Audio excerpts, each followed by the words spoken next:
with a great sense of pride and enthusiasm.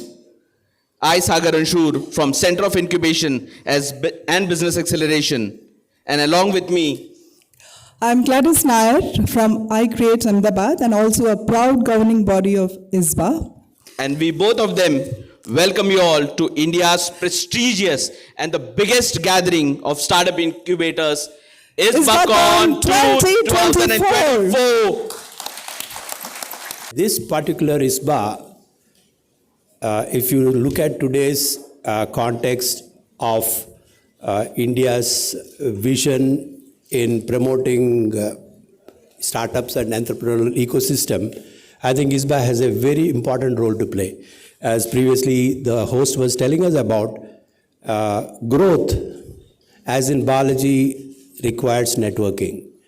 Networking, in my opinion, is the most key aspect for the success of any startup, and also the incubators. Even incubators are startups in a way. And with so many incubators in the country today, it's very important to exchange our, to have a network like ISBA and look at, because each incubator has its own experience and own way of doing things, because all said and done, it's a complex game. Trying to promote the startups and then trying to get money and making sure that they get investments and all that. This is a good game. But at the same time, all incubators are not equally efficient at doing it. So an organization, an association like this will be extremely useful for people to exchange notes, exchange the experiences, share the playbook. It's very important. In my opinion, we should have these kind of associations meet more often, or maybe do a lot of satellite events so that the incubators become more efficient in translating the startup's vision into reality.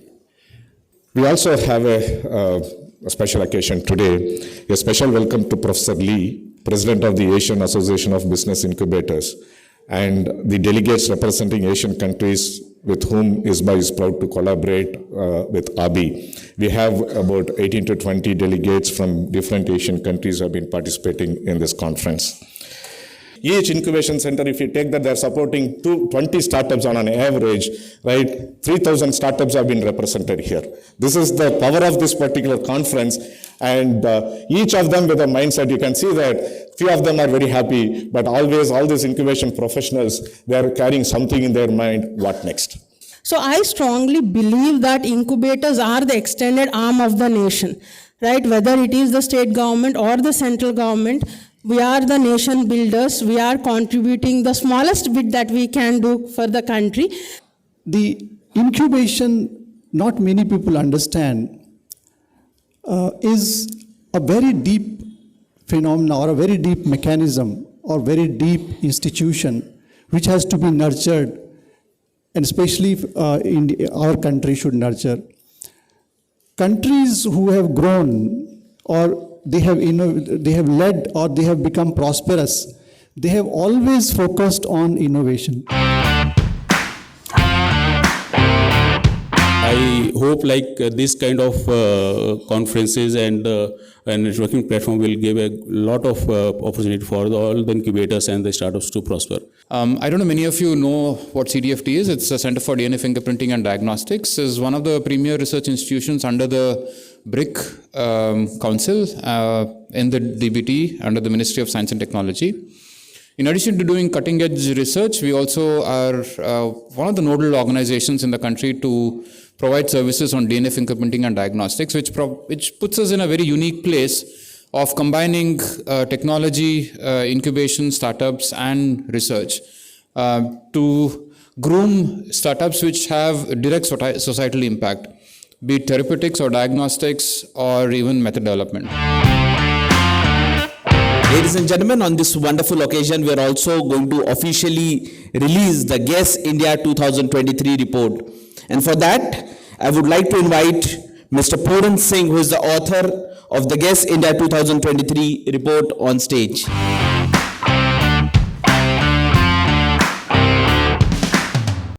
We are now excited to announce the signing of several important MOUs today. Marking a significant step forward for ISBA, these agreements represent our commitment to fostering collaboration, innovation, and growth within our vibrant ecosystem. Together, we are paving the way for new opportunities and strengthening our partnership for a brighter future.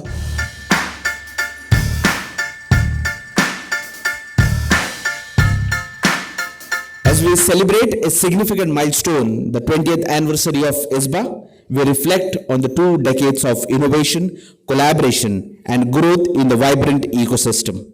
This year, we proudly present ISBA at 20, a comprehensive compiler of the journey, achievements, and the invaluable contribution of incubators and ecosystem enablers. I would request the team to play a short AV on the 20 years journey of ISBA.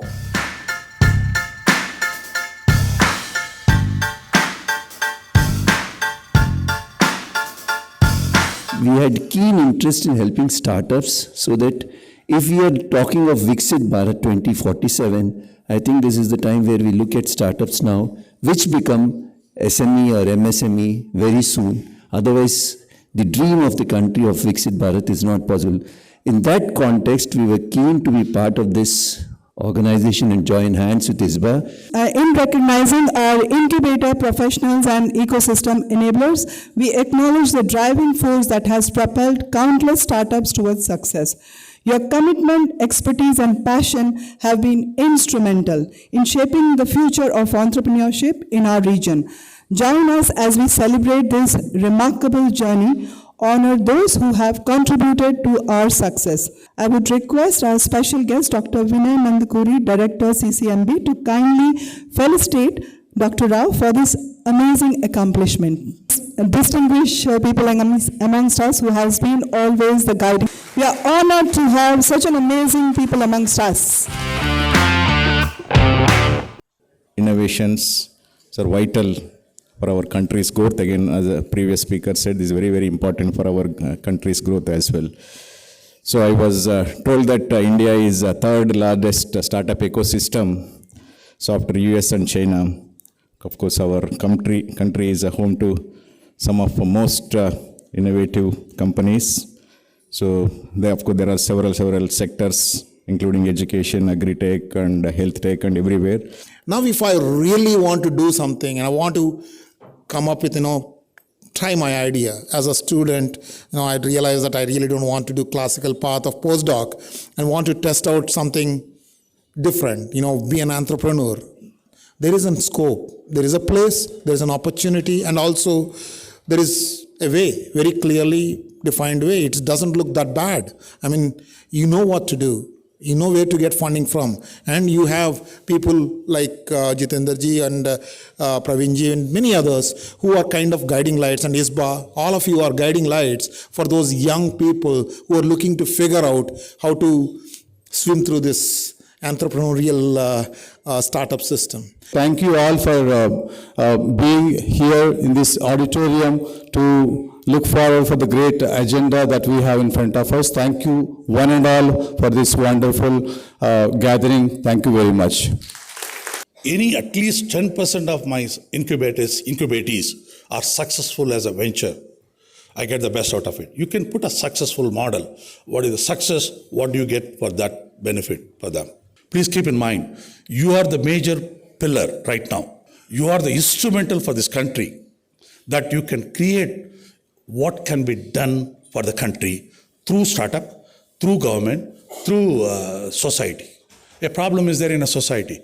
Ask that problem taken by a startup. You need to create a common people to get trust in our Indian science and technology. Indeed, we are living in some of the most exciting times. And you have just had a very powerful speaker talk about the role of incubators and how an incubator plays such an important role in the growth of startups. And in 2 days of survey of incubators which have been supported by DST, it came like around 1,000 incubators, startups in deep tech are already being supported. Deep tech policy is already in place, which is under approval in the government. And that says like around 10,000 startups are being deep tech in the deep tech domain are already there in the country. When we talk about deep tech startup, it means that a lot of research has undergone into the concept, and now it has to be translated into entrepreneurial mechanism. There is a gap which comes in between development of a technology and commercialization of the technology. So I have myself seen that there are a number of academic institutions and scientific institutions that are developing good technologies, but they are not out there. Whereas, if you look at abroad, you will find that a number of these institutions have their own lab to market programs where the technology developed is actually taken to market, and there are a number of successful entrepreneurs who were actually academicians in the past. I'm very grateful that ISBACON is happening here. Please do let us know what are the other areas where progress has been made elsewhere. We have not really paid enough attention to that. We'll be happy to modify our policy, bring new guidelines, bring new policies, etc. We'll be happy to learn from everyone. And if there is any possibility in which you think that you can collaborate in making Hyderabad, whatever we have done is already, in my opinion, we have kind of stolen a march over everyone else. But if something else is also great, which can help us improve our game, we are always willing to do all that. So, hello everyone, I'm Kasturi, a program manager at AIC, and also the session manager for the fireside chat which is coming up next, building ecosystems of the future. Definitely, it helps the investor community to be in touch with some of the startups through the incubators. But a lot of times it could be most of the events that are conducted as panel discussions or pitching events, which are like one of the events that happens. But for investing community to make a decision, it takes more than that one interaction. Most people outside of the incubator ecosystem think of incubators as almost just co-working space plus, and that doesn't work. We have to do more. It has to be, how are we helping startups to scale? And I think you have to think about my viewpoint, right? When I ran IIIT or when I ran T-Hub, or even now that I'm doing Biome, which is my new venture studio that I'll talk about, every single one of those we approached from a startup mindset. We preach it to our portfolio companies, we preach it to our startups. Do we follow that ourselves? I think we need to. So this is an important topic. Corporate incubator linkages, when we look at, there are several factors that impact the performance of startups in the incubation environment. Startups, as they grow in their product development to market launch journey, one of the important missing links is the validation support to enter into the market. Once the product is validated, subsequently it also be nurtured further to get launched and also commercialize the technologies. And so these requires some focused efforts both from the incubators and also the startups to get launched as soon as possible. Yes, I think banks have come a long way as far as startup is concerned, because for a very long time, the banks were a little hesitant in getting into the startup space because of the fact that we saw startup space as little, little on the risky side. So therefore, banks were a little hesitant over there. But then again, of late, we have been seeing a lot of banks coming up and trying to provide different type of solutions to the challenges what startups are facing. When you look at companies like Thermo Fisher Scientific in the life science industry, you know that the breadth of portfolio today, Dr. Jayesh Ranjan is also covering. So we have multiple verticals, multiple divisions, multiple products. The breadth of the portfolio, you can count on Thermo Fisher Scientific. However, when you look at a startup, so you have an idea, you have an incubator, you have access to this, and now you have got an ecosystem also to support you. All of that can actually be accessed through a grown-up company like ours. Any idea, if we have to validate, we have an in-house domain expert available with us. So right from the stage of idea validation to their commercialization, our incubation center extends end-to-end hand-holding support whatever are their infrastructure requirements, whatever are their marketing support requirement, even funding support requirement, our team of board of directors of Magic is very passionate. Like even before we got any government funding or government recognition, for the first 4 years, our board members contributed all the expenses of the incubation center at their personal level and at their CSR level. So any need of startup is met through the board members and the extended members of the chamber, and chamber supports wherever we need any kind of support for the incubation center. And there are two questions which we need to answer. What in your experience has been the internationalization support which you have provided to the incubators? That's one question. The second is the same question, but the word incubator gets replaced by startups. So these are, one is what is that you have done in supporting incubators. Number two, what you have done for supporting startups. So these are the two questions which we need to answer. And if you would like to give any tip, any special tip to all the incubator managers here as to how they can go for internationalization. The first thing that we did was actually try and see which are these organizations, are these corporates, are these philanthropies who would provide funds. And Gates Foundation from Seattle, they provided us the first Grand Challenges fund in India. And now Grand Challenges is so commonplace. Everyone runs Grand Challenges. Very lucky to say that, very proud and very privileged to say that IKP was the first organization that received an implementation funding from the Gates Foundation to set up Grand Challenges for early stage health. One of our programs is on science-based entrepreneurship, and what we do there is work with early stage startups or also researchers who are interested in going to the market with their idea, with incubators at higher education and research institutions, and we also do a bit of background policy work for the policy advisors. Our approach for bringing together all of these is connecting them through the incubator ecosystems in both the countries. The local network on incubators ecosystem in Thailand, we have around 40 members at the moment. So if any of our peer professional here would like to connect with us, please connect to Thai ISBA. And also I represent also the immediate past president of RB, which is the Asian Association of Business Incubator, which also ISBA is the member.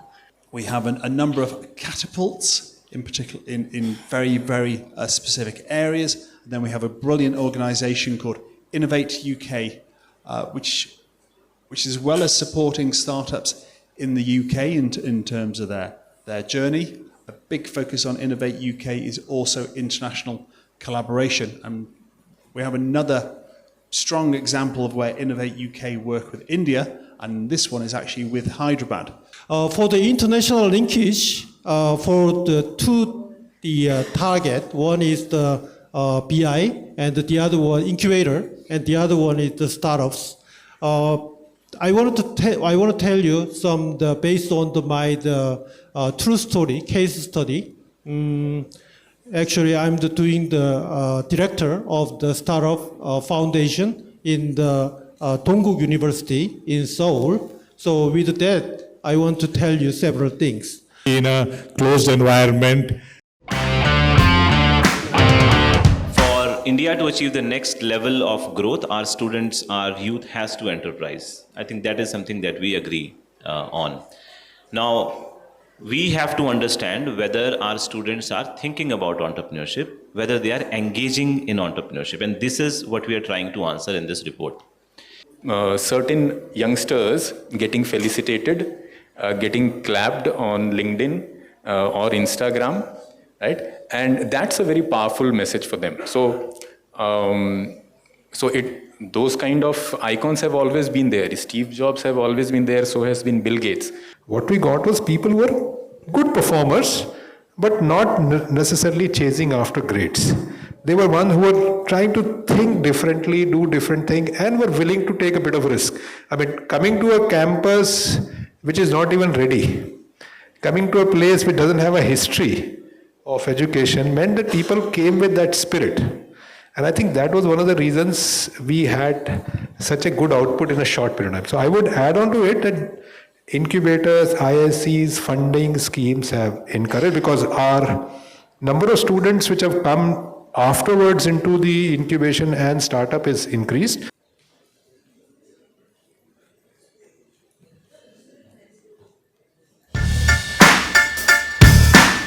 We now have a keynote address by Dr. Sai Praveen Haranath. Today's keynote is really to kind of share a perspective that I have from the bedside, but also a perspective that I see from my interest in research. When we are talking about startups, when we're talking about research, when we're talking about entrepreneurship, is not to forget that at the end of the line for all of this is a patient in the healthcare perspective.